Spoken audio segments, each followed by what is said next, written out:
That patriotism sells? Patriotism very much so, yes. Stallone. These two ads tell the story. The first one, all action. I'm coming to get you.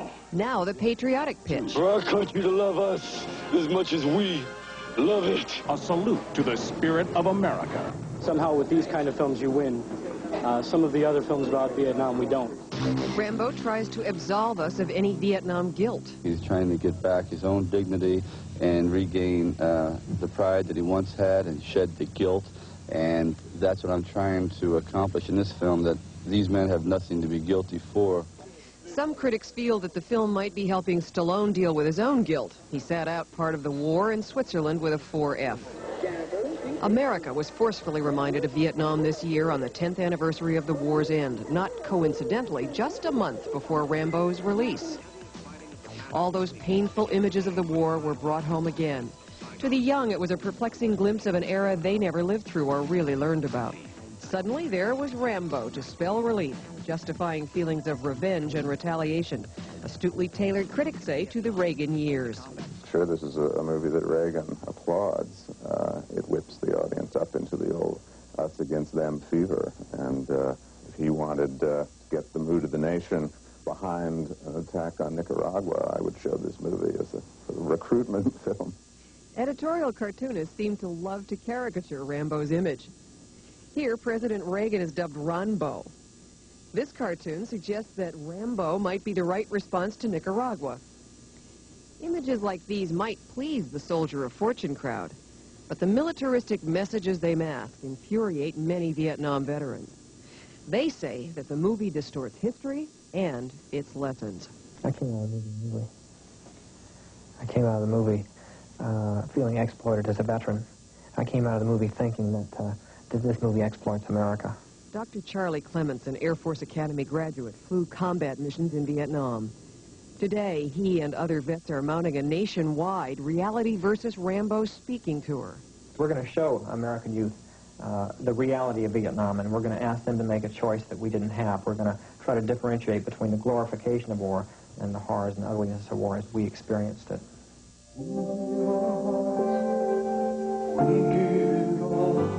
Further incensing critics, Rambo's promoters used actual news footage of real POWs coming home, lending credibility to the movie's fictional POW rescue.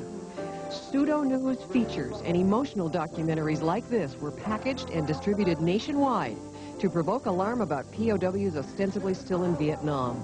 It's probably the last link of the war that remains unsolved, and it's also the most painful. But a leader of the families of the MIAs was unimpressed with this advocacy posture. And I feel that it's being exploited. In fact, I resent using our men that are under these tragic situations for the purpose of making millions for the movie makers. The New Republic magazine also debunked Stallone's widely held view of the POW issue, challenging the movie's premise as phony. Writer James Rosenthal. My conclusion is that there aren't any American prisoners of war in Vietnam, that all the evidence in the defense establishment, Congress, everybody, is that there aren't any. There are few people who say there are some prisoners of war, but they don't have the evidence, and they don't deal with the issue responsibly. Neither do these movies like Rambo. And the Vietnamese, portrayed in Rambo as the incarnation of evil, insist they are not keeping POWs. After viewing the film at our request, one of Hanoi's UN representatives called Rambo a joke that's not really funny. Informed people, I think that they cannot appreciate this role of Rambo because this role is created on sheer fabrication and misinformation. The Vietnamese also say their soldiers do not wear World War II Japanese-style military uniforms. Other critics denounce the racial stereotyping in Rambo that has already had domestic fallout. Boston Mayor Ray Flynn is urging... The Rambo controversy is no longer just about POWs. In the wake of recent violence against Asian immigrants. In Boston, in the week that the movie opened, there were 2 violent incidents involving attacks on Southeast Asian refugees by groups of white youths. The Vietnam War is being fought in the streets of Boston. Peter Kiang, an Asian community organizer in Boston, puts part of the blame on Rambo. when the kids go to see movies like Rambo, they take those images, those stereotypes back with them to back home to their neighborhoods. And when thinking Asian life is cheap, it doesn't take much then for them to trash a Cambodian's car, to invade a Vietnamese family's home, to call someone a goof. And what of Rambo's blast at government policy? Do we get to win this time? How to win the war with say, one individual like Stallone? Be fantastic. But he's Rambo. Yes, even with Rambo. Stallone has defended his film's politics only in print. He brushed off criticisms in Time with the comment, "So it's a right-wing fantasy." He told the New York Times that his politics flow from his emotions and that he's not well-versed politically. I think the film has become a political film, yes, because the feeling around the country that this film gives them, it elates, it gives them a feeling of victory. Ah, victory. That's been Stallone's middle name for years. Now that Rambo, has triumphed over Vietnam, he has bigger fish to fry.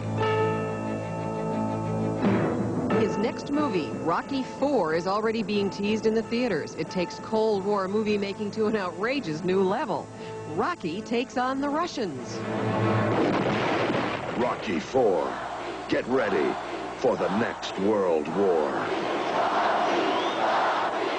But when Rocky wins his World War, he'll be back. Yep, there'll be a Rambo Part 3. I wonder if this Rambo movie is really a message of America, as Stallone likes to say, about communists and patriots and so forth, or is it a general human reaction, a thirst for revenge that shows up in drama? They have the hero take a bad beating, and then the hero rises up and defeats the baddies. That's the structure. The pattern of the old cowboys and Indians movies. And it's now we understand that the perception there was a bit skewed. The Indians were always the bad guys and the cowboys were always the good guys. And we know that that's not true. Here, though, the critics are raising in advance the issue that there's something really political here, and maybe that's what is selling the tickets. Maybe he's touched that anti-communist nerve. Yeah, he certainly touched the nerve with the veterans and the MIA families who think he's not on target with it. It's very interesting. Thank